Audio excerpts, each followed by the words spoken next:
الحمد لله وبه نستعين. أشهد أن لا إله إلا الله وحده لا شريك له، وأشهد أن سيدنا محمدا عبده ورسوله، ونصلي ونسلم على هذا النبي الكريم سيد المرسلين وعلى آله وصحبه أجمعين. أما بعد، أيها المؤمنون اتقوا الله، أوصيكم وإياي بتقوى الله، فقد فاز المتقون. Muslimin dan muslimat, mudah-mudahan dirahmati Allah Subhanahu wa taala. Di dalam sebuah hadis riwayat daripada Abi Hurairah radhiyallahu anhu, kata dia, kharaja Rasulullah sallallahu alaihi wasallam zata yaum fa idza huwa bi Abi Bakr wa Umar radhiyallahu anhuma faqala ma akhrajakuma min buyutikuma hadhihi as-sa'ah qala al-ju' ya Rasulullah. قال وأنا والذي نفسي بيده لأخرجني الذي أخرجكما قوما. فقام معه فأتى رجلا من الأنصار فإذا هو ليس في بيته فلما رأته المرأة قالت مرحبا وأهلا. فقال لها رسول الله صلى الله عليه وسلم أين فلان؟ قالت ذهبا يستعذب لنا الماء إذ جاء الأنصاري فنظر إلى رسول الله صلى الله عليه وسلم وصاحبيه ثم قال الحمد لله ما أحد اليوم أكرم أضيافا مني. فانطلق فجاءهم بعزق فيه بس وتمر ورطب فقال كلوا وأخذ المدية. فقال له رسول الله صلى الله عليه وسلم إياك والحلوب. فذبح لهم فأكلوا من الشاة ومن ذلك العزق وشربوا. فلما أن شبعوا ورووا قال رسول الله صلى الله عليه وسلم لأبي بكر وعمر رضي الله عنهما والذي نفسي بيده لتسألن عن هذا النعيم يوم القيامة. أخرجكم من بيوتكم الجوع ثم لم ترجعوا حتى أصابكم هذا النعيم. أو كما قال، hadis sahih riwayat Imam Muslim. Abu Hurairah radhiyallahu anhu menceritakan, kata dia, Nabi sallallahu alaihi wasallam pada satu hari keluar daripada rumah.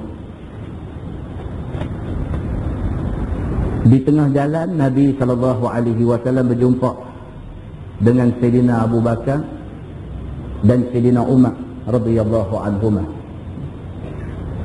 Abu Hurairah cerita, dia kata Nabi sallallahu alaihi wasallam pada satu hari, dalam satu riwayat dia kata pada satu malam, Nabi keluar daripada rumah dia. Tengah jalan jumpa dengan Sayyidina Abu Bakar dan Sayyidina Umar. Nabi kata dekat Sayyidina Abu Bakar dengan Sayyidina Umar, ma akhrajakuma min buyutikuma hadhihi as-sa'ah. Nabi kata, apa hal hampa dua orang keluar daripada rumah waktu ni? Apa hal ni? Ini bukan time kita duk keluar berjalan. Tapi apa hal yang hampa dua orang ni, Sayyidina Abu Bakar dengan Sayyidina Umar, keluar daripada rumah ni, apa hal? Qala Kata dua-dua orang ni, Sayyidina Abu Bakar dengan Sayyidina Umar, kata, al-ju' ya Rasulullah. Mereka kata lapar. Kami lah ni tengah lapar. Qala, Nabi kata, wa ana. Nabi kata, aku pun serupa. Aku pun lapar juga. Wallazi nafsi biyadih la akhrajani allazi akhrajakum. Nabi kata, samalah kalau macam tu. Aku pun hari ini keluar daripada rumah kerana lapar. Hampa dua orang pun hari ini keluar daripada rumah kerana lapar. Nabi kata, quma. Nabi kata bangkit. Faqama ma'ahu. Maka dua-dua ni pun bangkit ikut Nabi sallallahu alaihi wasallam. Fa'ata rajulan minal ansar. Maka Nabi sallallahu alaihi wasallam dengan Sayyidina Abu Bakar, dengan Sayyidina Umar, sama-sama berjalan pergi ke rumah seorang sahabat Ansar. Dalam syarah hadis ini diceritakan bahawa sahabat Ansar itu ialah Abul Haitham bin At-Tayhan. Nabi SAW pergi ke rumah Abul Haitham ini. Faiza huwa laysa fi baitih. Kebetulan bila Nabi SAW dengan Sayyidina Abu Bakar, dengan Sayyidina Umar sampai di rumah dia, Abul Haitham tak ada di rumah. Falamma ra'athu al-mar'ah qalat marhaban wa ahla. Isteri dia ada di rumah. Bila isteri Abul Haitham ini nampak Nabi mai rumah dia, dia nampak Sayyidina Abu Bakar mai rumah dia, dia nampak Sayyidina Umar mai rumah dia. Tiga-tiga orang ini orang besar dalam Islam. Tuan-tuan, Nabi mai ke rumah, siapa tak mau? Hak adanya kita mau. Tapi Nabi tak boleh mai. Itu hak adanya. Ini Nabi SAW tiba-tiba, tak disangka-sangka, tiba-tiba Nabi SAW mai ke rumah. Mana ada orang pada masa tu yang Nabi mai rumah dia tak seronok. Abul Haitham tak ada di rumah, yang ada isteri dia. Isteri dia tengok Nabi duduk terjegat depan rumah. Terkejut dia. Terus dia kata marhaban wa ahla. Dia kata selamat datanglah. Dia kata tak tahu besar hati dia. Nabi mai ke rumah dia sama dengan Sayyidina Abu Bakar, sama dengan Sayyidina Umar radhiyallahu anhumah. Faqala laha Rasulullah sallallahu alaihi wasallam. Nabi tanya isteri Abul Haitham ini. Nabi kata aina fulan. Nabi kata mana dia kawan kita ni? Abul Haitham mana? Qalat zahaba yasta'zibu lana al-ma'. Isteri dia kata Abul Haitham tak ada, dia pergi ambil ayam.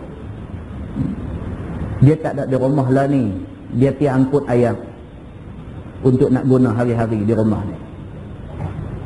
Kata hadis ni, idja al-ansari fa nazara ila Rasulillah sallallahu alaihi wasallam wa sahibaihi. Dalam pada masa tu tiba-tiba Abul Haitham balik. Sampai dia di rumah, dia nampak Nabi Sayyidina Abu Bakar dengan Sayyidina Umar dia ada di rumah dia. Summa qala, Abul Haitham kata, alhamdulillah ma ahadun al-yawm akrama adiyafan minni. Dia kata alhamdulillah, dia kata aku rasa hari ini tak ada orang yang terima tetamu lebih istimewa daripada yang aku terima ni. Dia kata alhamdulillah, apalah satu anugerah Allah nak bagi dekat aku. Allah hantar mai orang yang paling mulia, orang yang paling istimewa dalam dunia ni. Allah hantar mai dekat aku hari ni. Aku rasa tak ada orang yang terima tetamu seistimewa tetamu yang aku terima hari ni. Besar hati, tuan-tuan.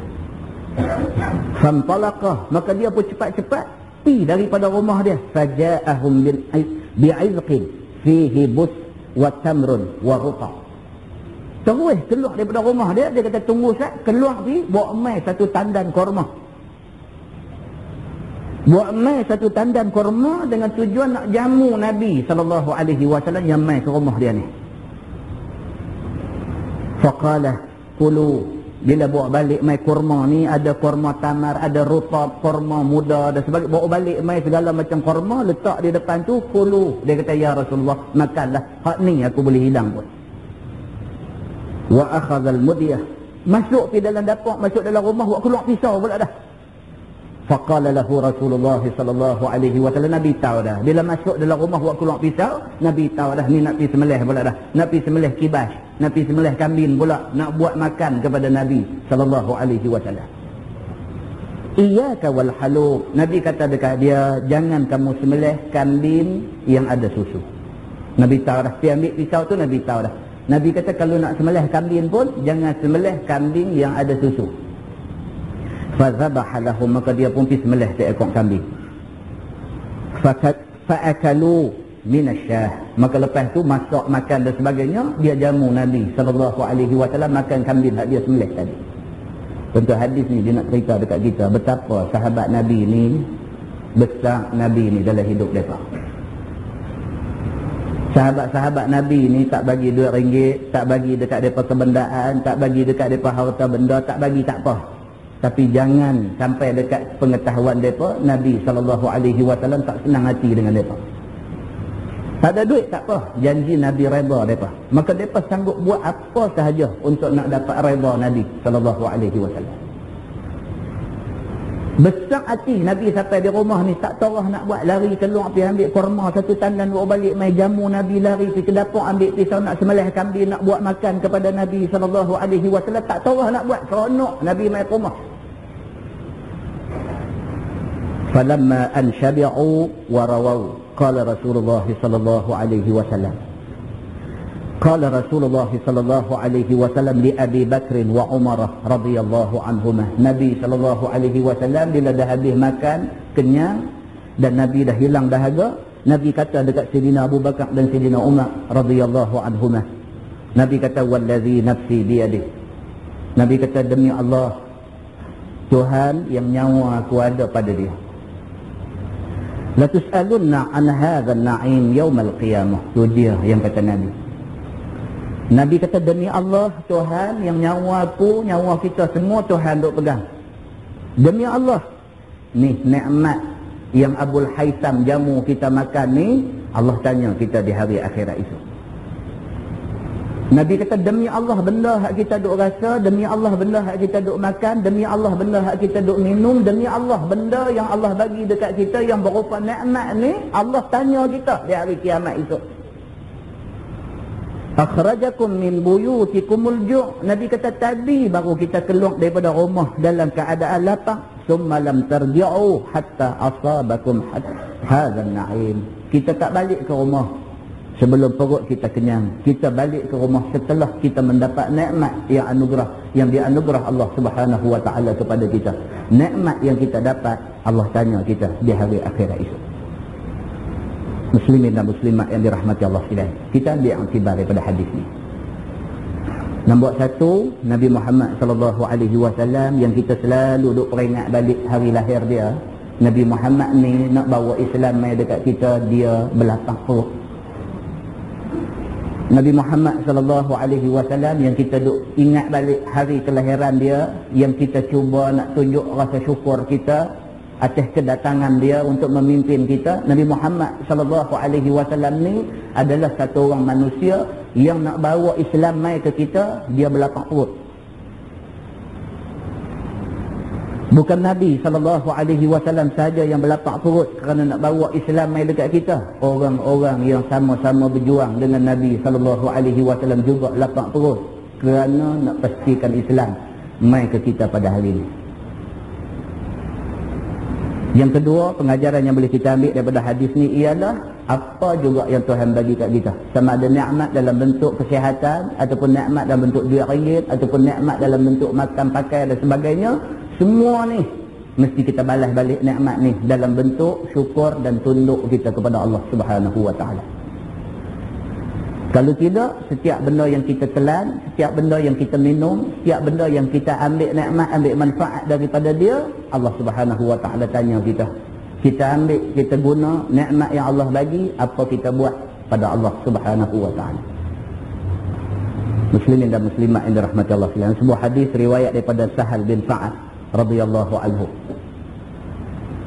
Dia kata pernah orang tanya dia tentang kecederaan yang terpaksa ditanggung oleh Nabi sallallahu alaihi wasallam sewaktu perang Uhud. Sahabat Nabi bernama Sahal bin Sa'ad, dia cerita, dia kata orang pernah tanya dia bagaimana Nabi sallallahu alaihi wasallam cedera semasa Nabi sallallahu alaihi wasallam masuk turun dalam perang Uhud. Kata dia, juriha wajhu Rasulullah sallallahu alaihi wasallam wa kusirat raba'iyatuh wa hushimatil baydah ala ra'si. Sahal bin Sa'ad kata, aku sama-sama dengan Nabi turun dalam perang Uhud. Aku nak beritahu dekat hampa, semasa berlaku perang Uhud, wajah Nabi cedera. Nabi turun dalam perang Uhud, muka berdarah, gigi patah. Topi yang Nabi pakai semasa turun dalam perang itu pecah sebelah dua. Tuan-tuan, Nabi Muhammad sallallahu alaihi wasallam tidak seselesa tok guru hari ni.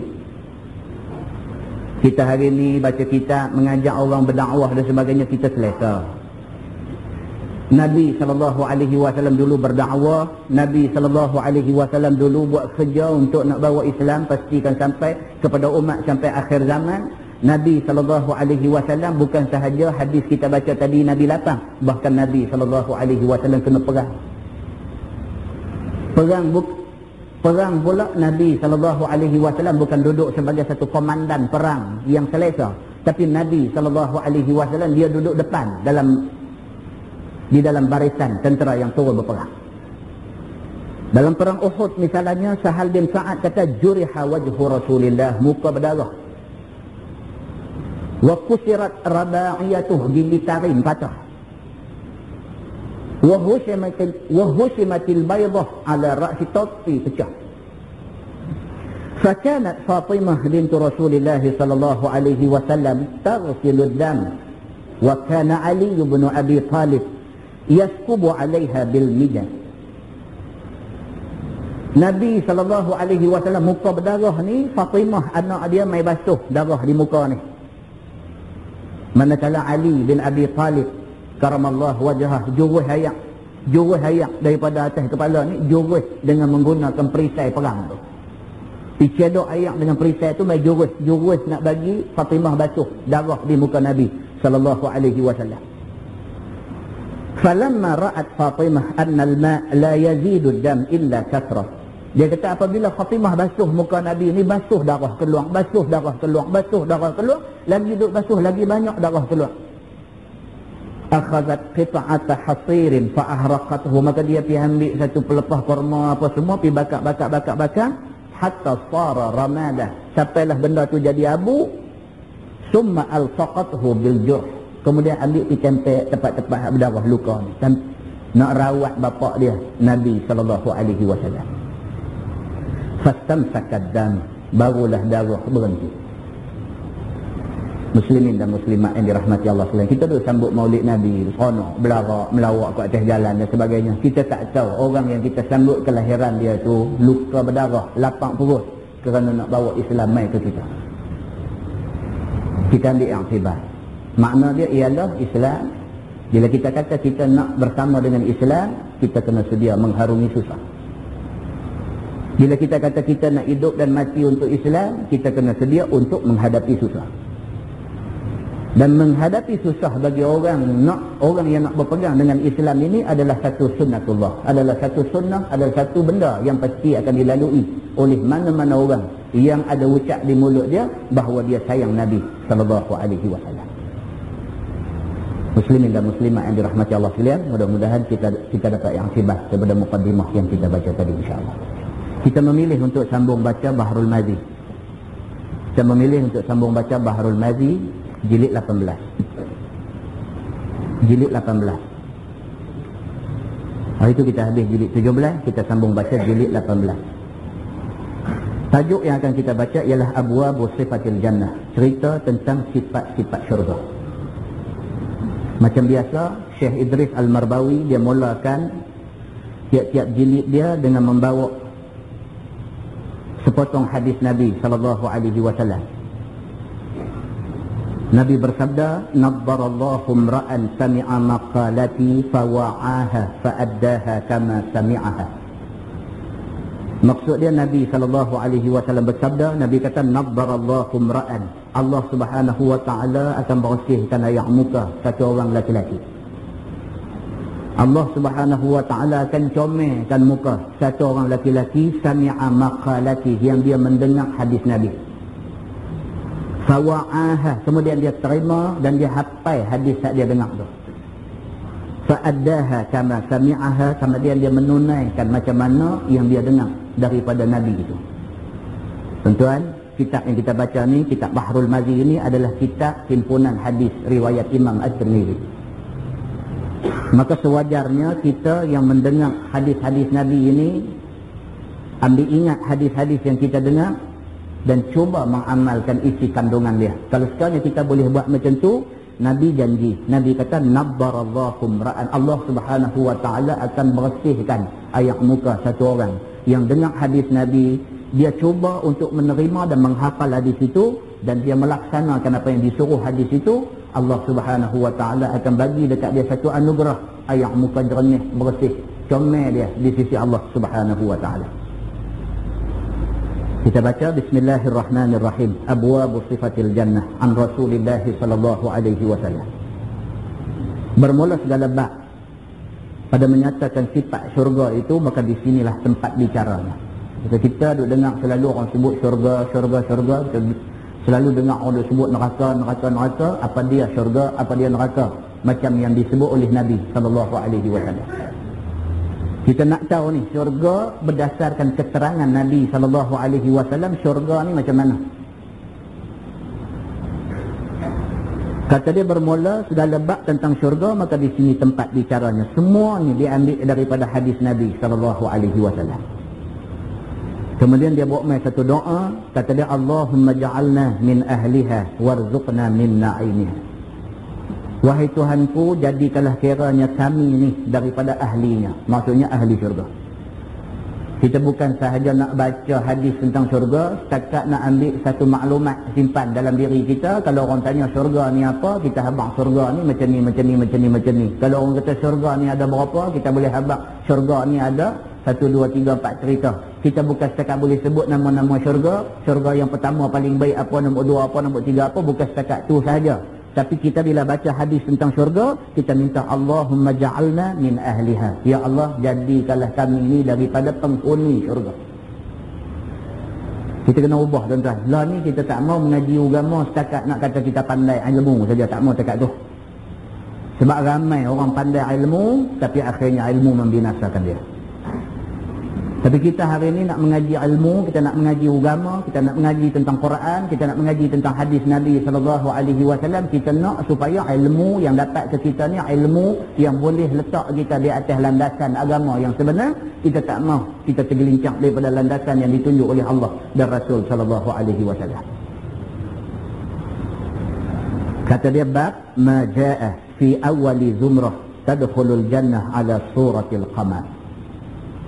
Itu bab yang datang pada menyatakan hadis yang menunjukkan awal-awal puak yang masuk syurga atas rupa bulan. Dia kata.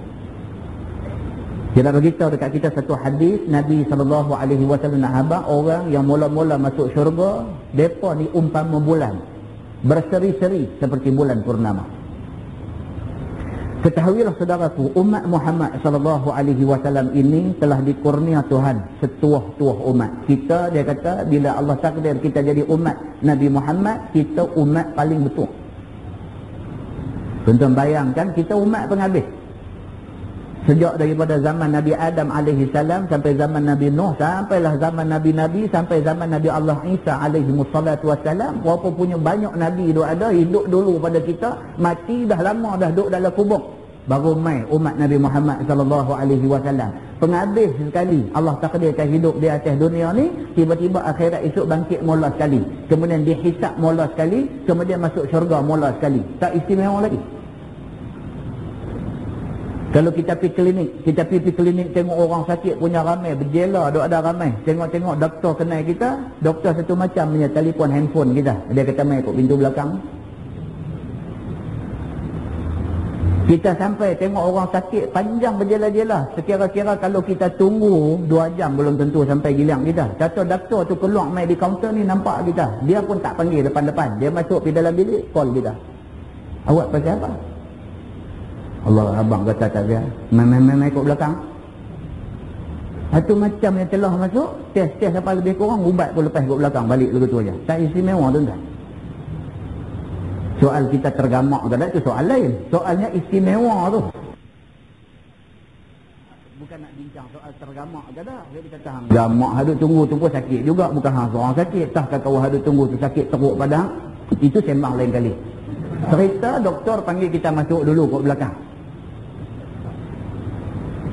Sama dengan umat Nabi Muhammad sallallahu alaihi wasallam, ditakdirkan Allah jadi umat penghabis sekali hidup di atas dunia ni. Tiba-tiba di hari akhirat esok bangkit dulu pada orang lain, dihisap dulu, masuk syurga dulu daripada umat Nabi lain. Pasal apa? Pasal inilah keistimewaan Nabi Muhammad sallallahu alaihi wasallam. Maka istimewa Nabi itu dapat kepada umat Nabi Muhammad sallallahu alaihi wasallam. Tak patut ke tuan-tuan kita hari ini memperbanyakkan selawat kepada Nabi. Allahumma salli ala Muhammad wa ala ali Muhammad. Muslimin dan muslimat yang dirahmati Allah sekalian. Dia kata dan telah dilebihkan Tuhan daripada umat-umat Nabi yang dahulu beberapa perkara yang tertentu. Kelebihan umat Nabi Muhammad sallallahu alaihi wasallam ni cukup banyaklah. Kalau nak baca tentang keistimewaan umat Nabi Muhammad ni cukup banyak. Satu daripadanya iaitu sebagai sabda Nabi sallallahu alaihi wasallam. Nabi kata nahnul akhirun al-awwalun yaumal qiyamah. Nabi kata maknanya kita adalah orang yang akhir masa zahir ke dunia. Kita penghabis sekali hidup atas dunia. Lagi orang-orang yang dahulu masa zahir di hari kiamat. Kita mailah tiba-tiba awal bangkit di hari kiamat. Ini istimewa yang cukup istimewa, yang cukup besar keistimewaan yang Allah Subhanahu wa taala bagi kepada umat Nabi Muhammad sallallahu alaihi wasallam. Maka jadilah umat Muhammad itu umat yang dahulu keluar dari bumi. Hari akhirat esok kita mula sekali bangkit di padang mahsyar. Dan dahulu daripada segala umat pergi berhimpun di padang mahsyar, kita mula sekali duk ada di mahsyar tu. Dan dahulu daripada segala umat pergi bernaung di bawah arasy, dan dahulu daripada segala umat yang diputuskan hukum dan dihisap oleh Allah Subhanahu wa taala. Kita dulu, kok mana pun kita dulu atas kehendak Allah Subhanahu wa taala. Dan dahulu kita daripada segala umat melalui siratal mustaqim. Dan dahulu daripada segala umat yang pergi masuk syurga. Dan lebih banyak yang masuk syurga daripada segala umat yang dahulu-dahulu. Itu dia. Apa lagi mau? Apa lagi mau? Sudahlah bangkit dulu, dihisap dulu. Tuan-tuan, siapa terpilih untuk dihisap dulu pun itu dah nikmat cukup besar. Kita pergi Mekah, naik kapal terbang, turun di Jeddah. Dah turun di Jeddah tu, dia kurung kita dalam satu bilik. Ini musim haji ni, dia kurung kita dalam satu bilik. Situlah kita, tak lagi mai kapal terbang daripada negeri China pun situ, mai daripada Amerika pun situ, mai daripada mana semua pakat duk sesak ketat dalam tu. Tiba-tiba Arab immigration ada dalam ni, tengok tah macam mana dia berkenan kat kita, dia pergi buka pintu panggil kita masuk. Daripada bilik ramai tu masuk mai bilik tempat immigration nak cop ni, kita dapat masuk dulu. Tuan-tuan bayangkan betapa punya nikmat dapat kat kita. Semata-mata kerana dia tengok muka kita, dia syok aja. Dia pergi buka pintu panggil masuk. Berapa punya rasa lega kita ni daripada duduk kurung dalam bilik ramai tu, tak celuih dah duduk prosok masuk lagi, tak celuih duduk prosok masuk lagi. Tiba-tiba kita seorang pilih mai duduk bilik lega, boleh duduk bangku, dia tolong bancuh kopi pula bagi kat kita cawan. Di padang mahsyar ni manusia punya ramai, Allah saja yang mengetahui. Kaki ni duduk berdiri atas kaki orang lain, punya ramai dengan panas dengan apa, tiba-tiba kita dihisap dulu. Terlepas daripada tempat ramai ni, nak pergi hisap tu satu nikmat dah. Itu pun kira satu anugerah dah. Muslimin dan muslimat yang dirahmati Allah sekalian. Kemudian daripada itu, Nabi kita dahulu masuk syurga. Tidak boleh siapa pun dulu daripadanya. Yang kata Nabi Muhammad sallallahu alaihi wasallam, dia akan jadi orang mula-mula masuk syurga. Dalam hadis riwayat Imam Muslim ada cerita, Nabi sallallahu alaihi wasallam sampai di syurga, Nabi ketuk pintu. Malaikat buka, malaikat tanya siapa kamu? Nabi kata aku Muhammad sallallahu alaihi wasallam. Bila sebut aku Muhammad, malaikat terus ahlan wa sahlan panggil masuk. Malaikat kata Tuhan pesan dekat aku, selagi Tuhan tak masuk, orang lain tak boleh masuk. Muslimin dan muslimat yang dirahmati Allah sekalian. Dia kata jikalau nabi-nabi sekalipun demikianlah datang daripada khabar-khabar daripada hadis Nabi sallallahu alaihi wasallam. Nabi mana pun akan masuk selepas Nabi Muhammad sallallahu alaihi wasallam masuk. Maka kemudian daripada itu masuklah umat Muhammad sallallahu alaihi wasallam dengan berpuak-puak ikut-ikutan dan bersaf-saf masuknya. Lepas Nabi masuk, kita punya turn, kita punya giliran untuk masuk. Maka masuk kita ni dalam keadaan berpuak-puak, masuk satu golongan, masuk satu golongan, masuk satu golongan. Muslimin dan muslimat yang dirahmati Allah sekalian, kita dah baca hadis cerita bagaimana hadis tentang syafaat. Bagaimana orang daripada masa itu duk cari siapa boleh tolong recommend kita ni dalam keadaan susah ni, siapa boleh tolong bagi recommendation, boleh tolong kita. Pergi jumpa Nabi Adam tak boleh, pergi jumpa Nabi Nuh tak boleh, pergi jumpa. Setelah sekali jumpa Nabi Muhammad sallallahu alaihi wasallam. Nabi Muhammad sallallahu alaihi wasallam bila sahaja diberitahu oleh umat dia, kata kami minta tolong daripada Tuhan, tolong kami tak tahan duduk di mahsyar. Nabi terus sujud kepada Allah Subhanahu wa taala, minta kepada Allah supaya disegerakan umat dia masuk syurga. Allah Subhanahu wa taala memperkenankan doa Nabi sallallahu alaihi wasallam. Begitu. Maka puak yang pertama itu masuk syurga dengan cukup perhiasannya. Orang mula masuk ni sudah tentu orang yang hebat-hebat. Golongan syuhada yang mati syahid misalnya, mereka ni masuk dalam keadaan memakai perhiasan yang hebat-hebat. Dan muka mereka itu gilang gemilang seperti mana bulan purnama 14 hari bulan. Masuk tu dalam keadaan berseri-seri muka dia. Demikianlah datang khabar telah dikeluarkan oleh Imam At-Tirmizi. Kata dia an Abi Sa'id Al-Khudri radhiyallahu anhu anin Nabi sallallahu alaihi wasallam qala awwalu zumrah tadkhulul jannah ala suratil qamar lailatul badri. Diriwayatkan dari seorang sahabat Nabi sallallahu alaihi wasallam. Nama dia Abi Sa'id Al-Khudri radhiyallahu anhu. Daripada Nabi sallallahu alaihi wasallam telah bersabda Nabi, bermula awal puak yang masuk syurga itu atas rupa bulan pada malam 14. Orang yang mula-mula terpilih untuk duduk senarai pertama masuk syurga, mereka ni masuk dalam keadaan muka ni berseri-seri. Kerana mereka orang yang terpilih daripada kalangan orang-orang yang terpilih. Orang putih kata cream of the cream. Cream tu dah okey dah. Mereka ni cream of the cream. Dalam golongan cream tu, mereka ni lagi cream. Begitu. Masuk mereka ni dalam keadaan rupa mereka berseri-seri. Sambung hadis tu dia kata wasaniyatu ala launi ahsan kaukabin duriyyin fis sama likulli rajulin minhum zawjatani ala kulli zawjah 70 hullah yabdu mukhu saqiha min waraiha. Dan bermula puak yang kedua atas rupa yang lebih elok daripada bintang yang merlap di langit. Grup kedua masuk juga keadaan mereka ni bersinak-sinak macam mana bintang di langit. Bagi tiap-tiap laki-laki yang masuk surga, daripada mereka itu 2 isteri. Masuk dua dah. Macam ni Tuhan bagi. Yakni daripada perempuan lain, yakni daripada segala bidadari. Masuk pi ada 2 bidadari tu ada. Atas tiap-tiap seorang daripada isteri itu 70 lapis daripada pakaian syurga. Pakai baju 70 lapis, jenuh buka selai-selai. Tiap-tiap satu bidadari tu pakai 70 lapis pakaian daripada syurga. Dia nak abang, tak tahu lah. Nampak zahir otak tulang betih dari belakang, yakni daripada luak daging dan kulitnya, nak abang tega. Putih ni bukan putih seolah, putih seolah atas dunia ada, tak tahu putih lagu mana. Sampai nak seolah-olahnya cantik dia tu, seolah-olahnya sampai nampak tulang kaki duduk dalam daging tu, nampak tulang. Seolah-olah macam tu, bukan nampak sungguh. Ini ada kawan dengar, oh tak segak lagu tu, bila nampak tulang. Dia bukan macam tu. Dia nak abang kata segak. Tak tahu nak abang macam mana segak. Syurga ni tuan-tuan. Syurga ni kita nak abang lagu mana. Syurga ni kita tak boleh nak abang sampai habis cerita ni, kita tak boleh abang. Nabi kata dah. Nabi kata dalam satu hadis qudsi, Allah berfirman, a'dadtu li'ibadiyas salihin ma la 'ainun ra'at wa la udhunun sami'at wa la khatara 'ala qalbi bashar.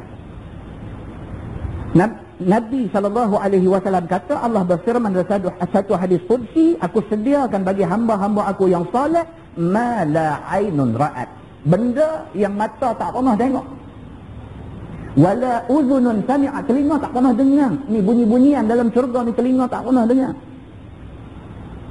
Wala khatara ala qalbi bashar, benda yang hati tak pernah terlintas masa atas dunia. Hak tu Tuhan bagi. Nak cerita aku mana? Kita bayang macam mana pun bukan hak tu, lebih pada tu. Kita cuba bayang macam mana pun hak kita bayang tu bukan syurga. Lebih pada tu syurga. Nak abang tak pi.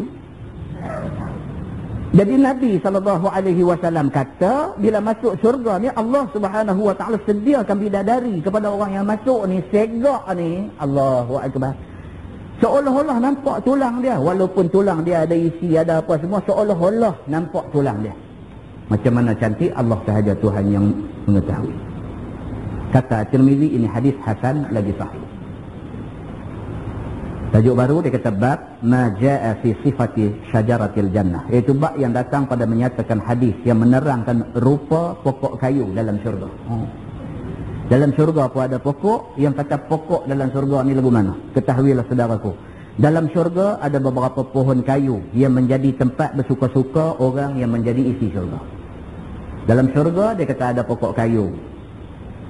Pokok tu menjadi tempat penghuni syurga boleh hidup berseronok. Tuan-tuan, pokok ni jangan buat pasal lah ni tuan-tuan. Siapa rajin buat menjaga nursery pokok, jadi kaya. Pasal apa? Pasal manusia suka pokok ni. Dia beli macam-macam pokok pam merah lah, dengan pokok apa, macam-macam pokok perhiasan ni dia ubah dalam rumah. Orang belanja, orang hari ni, orang ada duit belanja sampai 4-50 ribu untuk nak beli pokok buah kat dalam rumah. Pasal apa? Pasal konsep rumah dalam taman. Ke taman dalam rumah ke apa lagu mana ke? Rumah dalam taman ke? Pokok ni rupa-rupanya dia salah satu benda yang boleh kita ambil manfaat daripada dia, ambil seronok daripada dia, boleh ambil bersuka-suka daripada dia. Maka sesuai dengan manusia suka kepada pokok-pokok, dalam syurga ada pokok. Begitu. Maka pohon-pohon kayu itu besar-besar, dia kata. Sebagaimana tersebut dalam hadis menunjukkan atas yang demikian itu. Maka hadisnya dikeluarkan oleh Imam At-Tirmizi dengan kata dia an Abi Hurairah radhiyallahu anhu an Rasulillah sallallahu alaihi wasallam annahu qala inna fil jannah la syajar yasiru ar-rakib fi dhillaha 100 sanah.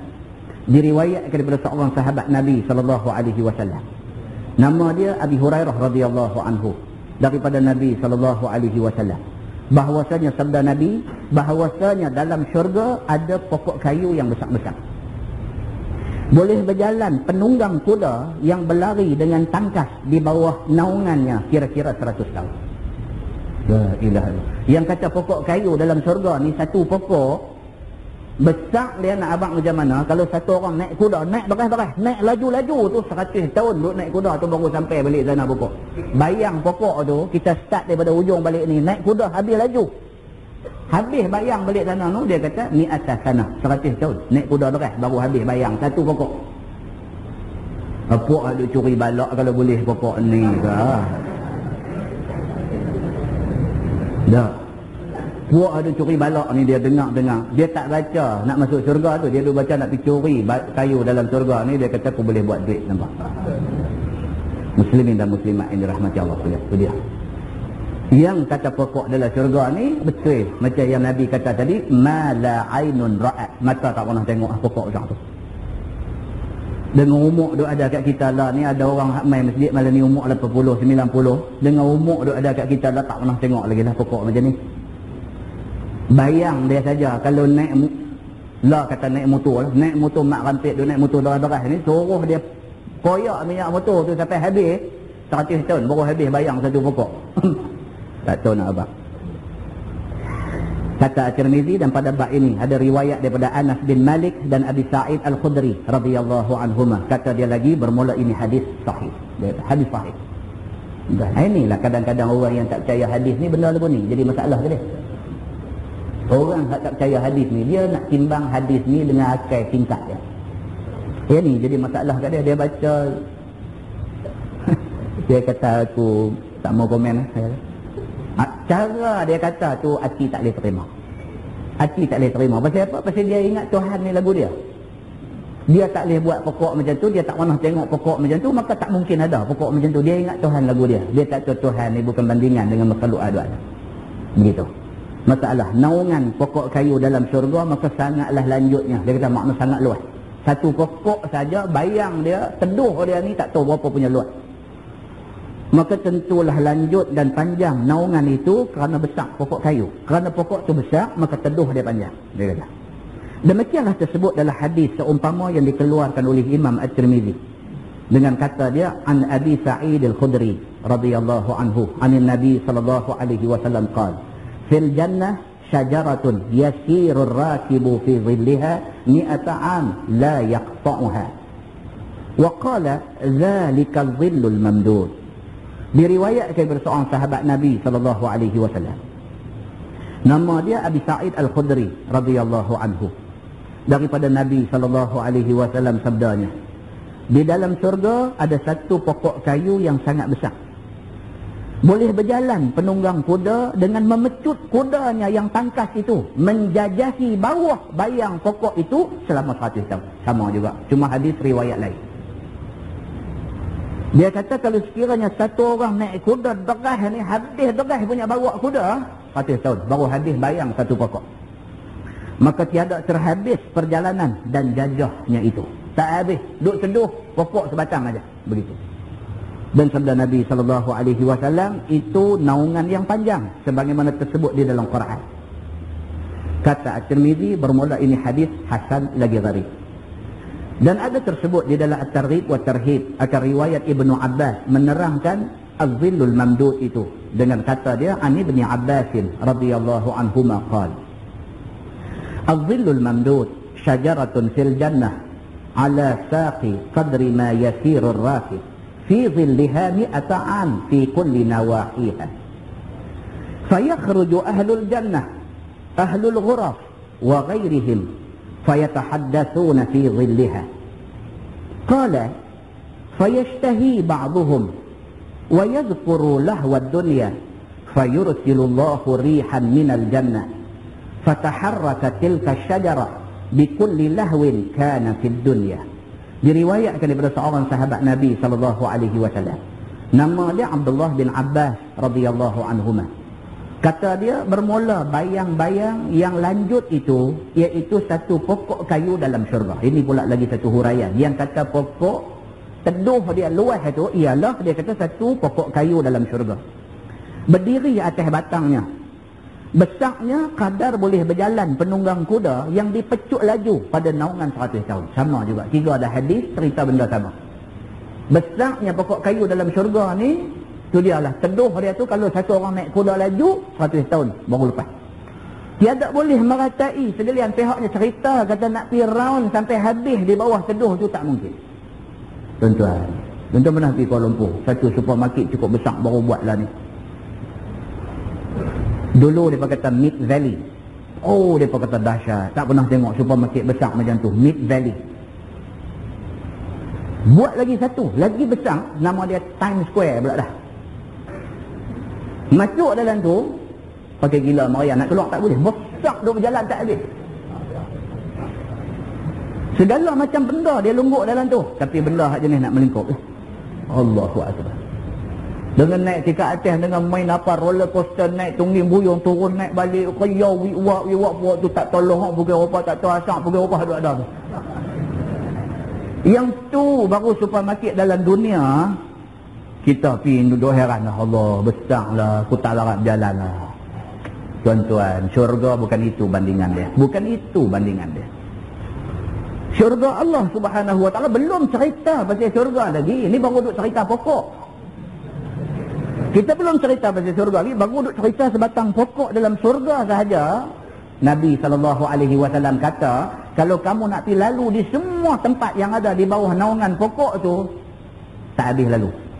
Besarnya naungan itu, maka keluar ahli syurga, orang-orang yang di dalam bilik-biliknya dan lainnya pergi ke bawah naungan pokok kayu itu. Pakat keluar ni ahli syurga ni, masing-masing duduk istana masing-masing, masing-masing duduk dalam bilik-bilik masing-masing di dalam syurga mereka ni. Petang-petang pakat keluar.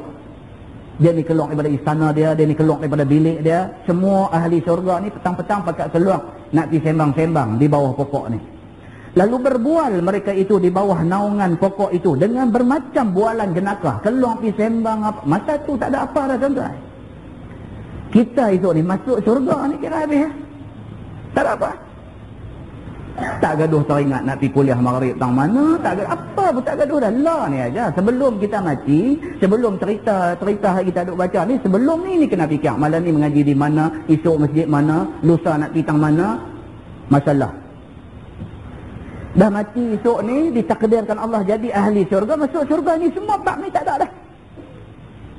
Masing-masing kira nak duduk di tempat Allah nak balas kebaikan aja. Atas kebaikan yang dia buat di dalam dunia dulu. Atas dunia dulu dia taat kepada Allah. Atas dunia dulu dia sanggup sakit kerana Allah. Atas dunia dulu dia buat apa pun kerana Allah. Maka di hari akhirat syurga menjadi tempat Tuhan nak balas kebaikan yang dia buat masa hidup dulu. Maka Allah tak taklifkan kepada dia apa-apa dah. Cuma duduk untuk terima balasan nikmat aja.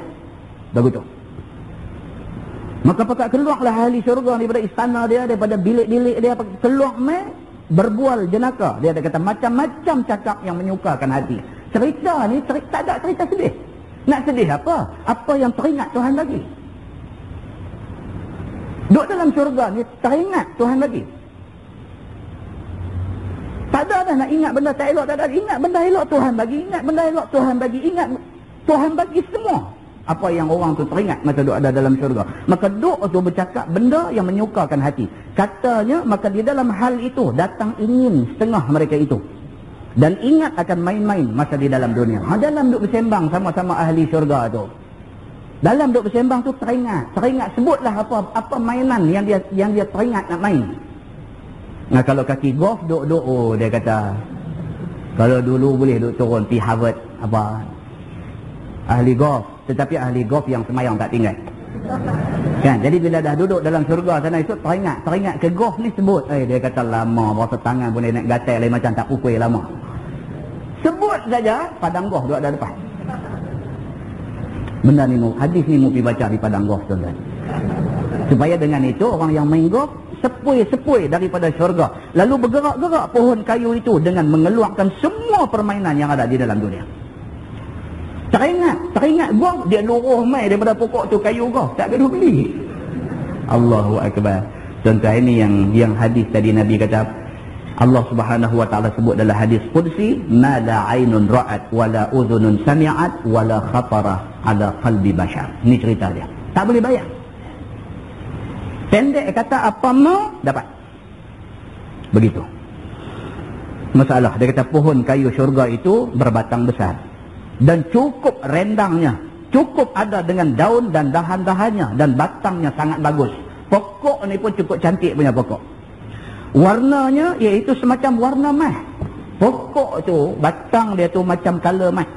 Bersinar-sinar dan licin berkilau-kilau rupanya. Dan demikianlah datang khabar sebagai yang dikeluarkan oleh Imam At-Tirmizi dengan kata dia an Abi Hurairah radhiyallahu anhu qala Rasulullah sallallahu alaihi wasallam ma fil jannah syajaratun illa wasaquha min zahab. Diriwayatkan daripada seorang sahabat Nabi sallallahu alaihi wasallam. Nama dia Abu Hurairah radhiyallahu anhu. Kata dia telah bersabda Nabi sallallahu alaihi wasallam, tiada di dalam syurga itu satu pokok kayu pun melainkan batangnya daripada emas, yakni warna batangnya sebagai warna emas. Pokok ada dalam syurga ni batang dia tu pun color emas. Apa curi balak ni dengar dia kata kasar lagi, dia kata kasar lagi. Ada dalam syurga tu batang tu warna emas, licin bersinar-sinar dan kekuning-kuningan tu dia. Macam warna emas. Macam warna emas. Batang pokok tu macam emas. Demikian hebatnya pokok yang disediakan Allah Subhanahu wa taala di dalam syurga. Bukan kita duk baca ni duk jumpa nama Abu Hurairah. Dahsyat Abu Hurairah. Dan berapa banyak hadis. Dalam sebuah hadis Abu Hurairah kata, dia kata innan nas yaqulun aktsara Abu Hurairah walau la ayatani fi kitabillah ma haddatsu hadisan. Abu Hurairah ni dia ni Allahu Akbar habis masa dengan Nabi sallallahu alaihi wasallam. Kita tahu Abu Hurairah tuan-tuan. Abu Hurairah ni dia di antara ahlus suffah, orang yang duduk di masjid nak mengaji daripada Nabi. Abu Hurairah ni dia kata innan nas yaqulun, manusia ni duk kata, duk pakat duk bersembang, depa duk kata aksara Abu Hurairah. Depa kata Abu Hurairah banyaklah ilmu dia. Banyak dia riwayat hadis daripada Nabi, banyak ilmu yang ada kat dia pasal dia banyak duduk dengan Nabi sallallahu alaihi wasallam. Abu Hurairah sendiri dia kata apa? Walau la ayatani fi kitabillah ma haddatsu haditsan. Dia kata kalau tak kerana dalam Quran ada dua ayat. Maksudnya ayat 159, 160. Daripada Surah Al-Baqarah. Kalau tidak kerana dua ayat ni, dia kata aku tak mau cerita hadis yang aku dengar daripada Nabi kat orang. Kalau tak kerana dua ayat ni, ayat yang Allah Subhanahu wa taala bagi amaran kepada orang-orang yang sembunyikan ilmu, innal ladzina yaktumuna ma anzalna minal bayyinati wal huda min ba'di ma bayyanahu lin-nasi fil kitab ulaika yal'anuhumullah wa yal'anuhumul la'inun.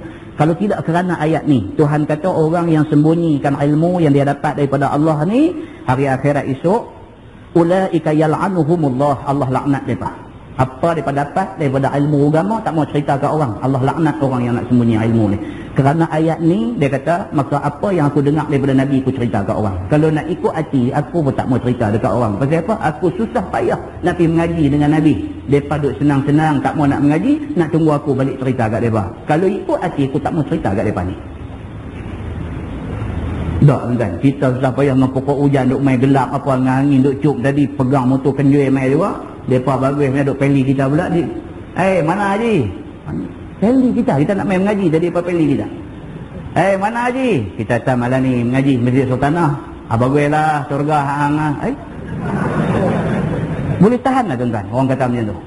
Bercalang juga walaupun kita tak ni bercalang juga ambo apa. Baguslah. Dan salam kata imam bunyi pun. Tuan-tuan tak bisa jumpa orang macam ni dalam masyarakat. Oh, duk ada ramai. Dan salam kata imam. Peli, buat peli main. Abu Hurairah radhiyallahu anhu, dia pun ada juga jumpa. Taklah seteruk ada zaman lah, tapi ada ciri-ciri tu ada. Sampai dia ada sebut. Dia kata laula ayatani fi kitabillah. Kalau tak kerana ayat tadi, ma haddastu haditha. Aku tak mau cerita hadis yang aku dengar daripada Nabi sallallahu alaihi wasallam.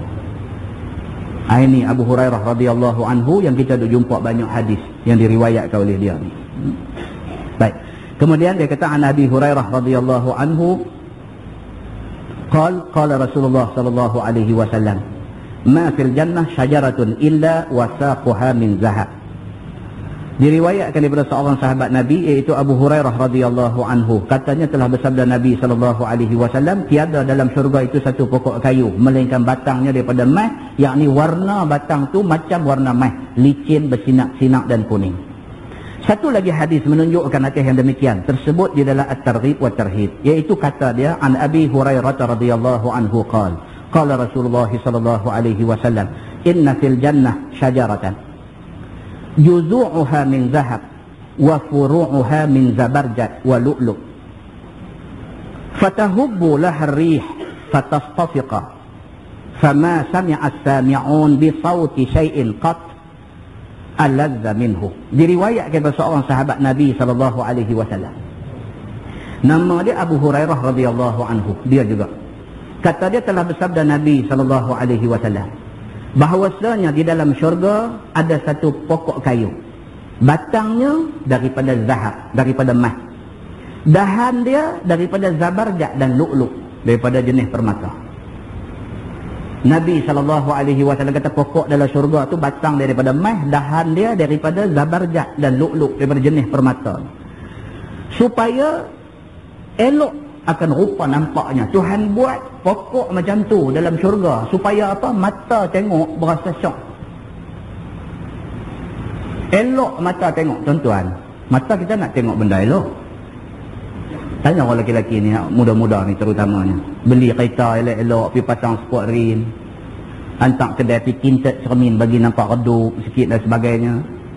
Bila dia basuh kereta apa semua hari-hari cuti, basuh kereta, dia pitak tengah panas tu dia duduk tengok, dia syok. Orang lelaki-lelaki bukan senang nak boleh beli kereta sebiji. Dapat kereta sebiji, dia pergi apa akan buat sikit tani apa semua, pergi letak tengah panas, lepas basuh pergi letak tengah panas tu, dia boleh duduk tengok daripada jauh tu. Syok seorang-seorang dia begitu. Pasal apa tuan-tuan? Pasal manusia ni mata tengok benda yang kita suka, satu nikmat dia dapat. Itu sebab bini pun, bila satu orang tanya Nabi SAW, ya Rasulullah, yang kata bini yang baik ni macam mana? Di antara yang Nabi jawab apa? Nabi kata tasurrun nazirin. Bini yang apabila kita tengok dia, kita rasa seronok. Bukan kerana lawa dia, ada benda bila kita tengok dia, kita balik kerja penat pun, penat tu dia pergi sekali. Balik tengok dia main kodok serabut lagi leceh. Kita dah kerja penat, balik-balik main tengok muka dia, dia kaplah habis semua. Sama. Jadi di antara isteri yang baik itu Nabi kata tasurrun nazirin. Bila tengok ni dia hati ni tak tahu nak abang macam mana. Hati ni dia Allahu Akbar, syukurlah Allah takdirkan aku jodoh dengan dia ni. Puas hati. Muslimin dan muslimat yang dirahmati Allah sekalian. Maka pokok dalam syurga pun Allah bukan buat pokok sekadar pokok aja, tapi pokok yang mata tengok cantik. Kerana apabila mata tengok cantik, nikmat tu adalah anugerah Allah kepada penghuni syurga. Begitu. Maka dia kata supaya elok rupa nampaknya, maka bertiup angin baginya, maka berbunyi ia akan bunyi yang bagus-bagus. Pokok tu pula bila angin macup, dia ada satu bunyi-bunyian pula di pokok tu. Nak abang tak reti sungguh. Bila angin cup pokok tu bergerak, bergoyang tu, ada satu bunyi pula keluar daripada hak tu bergoyang tu. Bunyi-bunyian itu wala uzunun sami'at, telinga tak pernah dengar atas dunia. Bunyi duk bergoyang tu, bunyi tu pun sedap dah. Oh, tak tahu nak apa. Muslimin dan muslimat yang dirahmati Allah sekalian. Maka bertiup angin baginya, maka berbunyi ia akan bunyi yang sangat bagus. Maka tiada didengar oleh orang-orang yang mendengar apa suara sekali-kali lebih sedap daripada bunyi itu. Tak ada orang yang biasa duk dengar benda sedap di telinga ni, tak ada orang yang dengar benda lebih sedap daripada bunyi pokok tu. Ahli lagu lah, kita kata ahli lagu. Contohnya yang buat pasal ahli lagu. Dia bila dengar suara orang sedap ni, ayak-ayak meleleh tak sedap. Dia sedap tu, dia dengar sedap tu. Dia satu orang yang menghargai lagu. Ni orang duk belajar Quran, duk belajar taranum ni, duk belajar nak melagu Quran ni. Jangan. Bulan lepas kita dah buat sikit dah cerita pasal ni. Dia bila dengar orang baca sedap ni, Allah, dia main ni, tak tahu nak abang ni, sedap. Orang yang ahli lagu, dia menghargai lagu-lagu yang sedap. Kaki muzik pun sabarlah. Tua, bengkok dah. Umur 70, 80 dah. Tapi dia ni jenis suka zaman dia muda dulu dengan duk lompat naik atas pentas. Masa Razal Pati, Batu Lima Cik. Dia duk naik atas. Dia jenis tu, masa muda dulu. Sampai tua umur 70, 80 pun. Bila dia dengar muzik ni, kaki duk gedik-gedik. Sampai anak cucu tak tuan. Kaki dan sengak balik. Pasal dia respon kepada lagu. Orang yang banyak duk dengar lagu macam-macam ni, lagu-lagu sedap macam-macam ni, bila pi syurga, bunyi pokok tu kena cium angin tu, bunyi tu lagi sedap daripada segala bunyi yang dia biasa dengar. Dia kata aku tak pernah dengar bunyi yang sedap macam ni. Bunyi tu pun satu nikmat yang Allah bagi kepada penghuni syurga. Tuan-tuan, pendek kata duduk dalam syurga ni apa pun nikmat bagi dia. Masuk syurga tu dah nikmat dah. Duduk dalam bilik-bilik syurga, duduk dalam istana syurga, itu sudah nikmat dah. Boleh duduk keluar petang-petang sembang di bawah pokok besar, itu pun sudah nikmat dah. Mata melihat batang pokok daripada mai dahan, daripada zabarjat, daripada lu'lu', daripada apa, ini pun dah satu nikmat dah. Bila angin mai kena angin saja, itu pun sudah satu nikmat dah. Bila pokok tu keluar satu bunyi-bunyian yang sedap, itu pun satu nikmat dah. Belum cerita pasal nak makan apa dalam syurga, belum cerita lagi. Baru yang tu saja sudah merupakan pakej nikmat yang tak boleh kita banding di atas dunia. Macam ni punya agama duk terang kat kita. Tentu heranlah ada orang Islam tak berminat untuk nak bawa diri dia jadi ahli syurga. Heran. Tengok dalam surat Abang baru ni. Jadi di mana tu? Security guard bawa beg, dalam beg tu ada 1 million duit. Kena tipu dengan puak mana kan? Colombia ke mana kan? Pakai saja nak buat tarik kat orang Islam. Dia pakai jubah, pakai purdah apa semua, tudung labuh, pakai macam tu. Bila security guard bawa duit 1 million ni nak masuk dalam lift, mereka pun nak berebut masuk sama. Dengan tujuan nak sambung beg tu. Jadi security guard tahan, tak boleh masuk. Pasal apa? Kami ada bawa benda ni, hampa tak boleh masuk. Tak boleh masuk tak apa. Okay, plan B ada. Plan yang kedua ada. Apa dia buat? Dia tabung duit RM1. Duit not RM1, dia tabung pro bagi duit terbang banyak ada begitu. Guard ni tadi, bila tengok duit tu, tak beg 1 million, pergi kutip duit RM1. Pasal apa? Pasal hak dalam bank tu, walaupun 1 million, bukan duit dia, duit orang dia nak tolong bawa pergi. Tapi hak RM1 ni kalau dia dapat, hak dia. Yang kata manusia ni, dia letak beg tu, dia duduk kutip duit RM1 dia merangkak sekali dengan puak ni, beralih-beralih beg 1 million sudah hilang. Keluar surat abang baru ni. Tuan-tuan boleh bayang tak? Ni yang kata manusia ni. Dia tertarik kepada benda-benda macam tu, dia tertarik. Manusia suka kepada benda-benda macam ni. Suka benda elok, dia suka duit ringgit, dia suka kebendaan, dia suka kesenangan, dia suka keselesaan, dia suka kemewahan. Ini manusia. Maka dalam syurga itu Allah ra'i kesukaan manusia ni. Apa yang manusia suka, Tuhan bagi semua. Tuhan bagi semua. Dalam syurga tu ada semua. Manusia yang sudah baca hadis ni, yang sudah tahu berapa punya hebat kesenangan yang ada dalam syurga, dia tak tertarik, tak rasa terpanggil untuk nak pergi ambil benda tu, dia duk kalut dengan kesenangan dunia yang sementara. Fikir benda ni. Dia kata maka tiada dengar oleh orang-orang yang mendengar apa suara sekali-kali lebih sedap daripada bunyi yang dia dengar daripada pokok tadi. Demikian yang dikatakan syurga Allah Subhanahu wa taala. Muslimin dan muslimat yang dirahmati Allah sekalian, saya ingat satu, Tuhan Allah Subhanahu wa taala, Tuhan kita ni dia Tuhan Maha Kaya. Tuhan bagi segala anugerah, segala macam anugerah dekat kita, langsung tak meluapkan kekayaan Allah Subhanahu wa taala. Sehingga dalam hadis disebut, kalau sekian seluruh manusia yang ada dalam alam ni, bukan hidup, daripada zaman manusia mula-mula dulu sampailah manusia penghabis, seluruh manusia ni derhaka kepada Allah Subhanahu wa taala. Sikit pun tak menjejaskan kebesaran Allah Subhanahu wa taala. Kalau sekiranya seluruh manusia ada dalam dunia ni, daripada dulu, daripada zaman manusia mula-mula dulu sampai manusia penghabis sekali, semua sekali jadi muslim, jadi mukmin, jadi bertakwa kepada Allah Subhanahu wa taala, langsung tak menambah kekayaan Allah Subhanahu wa taala. Maknanya Allah Subhanahu wa taala Tuhan yang Maha Kaya, dia tak perlu kepada apa-apa. Ini yang dikatakan Allah Subhanahu wa taala, maka sangat wajar kita abdi diri pada dia. Sangat wajar kita mengabdikan diri kepada dia. Apa dia kata kita kena buat, apa yang dia larang kita jangan teringat nak buat. Ini yang kata Allah Subhanahu wa taala. Manusia kalau dia faham benda ni, semua yang Allah sebut dalam Quran tu dia buat semua. Manusia kalau dia faham benda ni, tak teringat dalam hati dia untuk nak buat benda yang ditegah oleh Allah Subhanahu wa taala. Mudah-mudahan Allah Subhanahu wa taala bagi taufik dan hidayah kepada kita semua, kita jadi orang yang taat kepada dia dan orang yang sayang kepada junjungan besar Nabi Muhammad sallallahu alaihi wasallam, utusan dia. Wallahu a'lam. Lepas ni kita masuk bab ma jaa fi sifatil jannah wa na'imiha. Itu bab yang membicarakan sifat syurga dan nikmat-nikmat yang disediakan oleh Allah Subhanahu wa taala di dalam syurga insya-Allah. Wallahu a'lam. Kita tangguhkan dengan tasbih kafarah dan suratul Asr. Subhanakallahumma wa bihamdika asyhadu ala Muhammadin fil awwalin wal akhirin wa sallim radhiyallahu tabaraka wa ta'ala an sadatil ashabi sayyidina rasulillah ajma'in. Bismillahirrahmanirrahim. Alhamdulillahi rabbil alamin hamdan yuwafi ni'amahu wa yukafi'u mazidah. Ya Rabbana lakal hamdu kama yanbaghi li jalali wajhikal karim wa 'azim sultanik.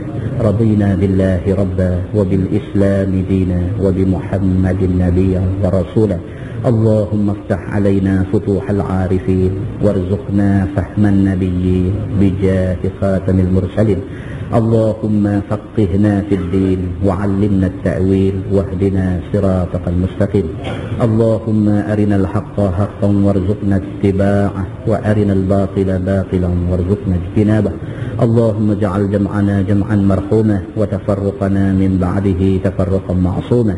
وصلى الله على محمد وعلى آله وصحبه وسلم والحمد لله رب العالمين. السلام عليكم.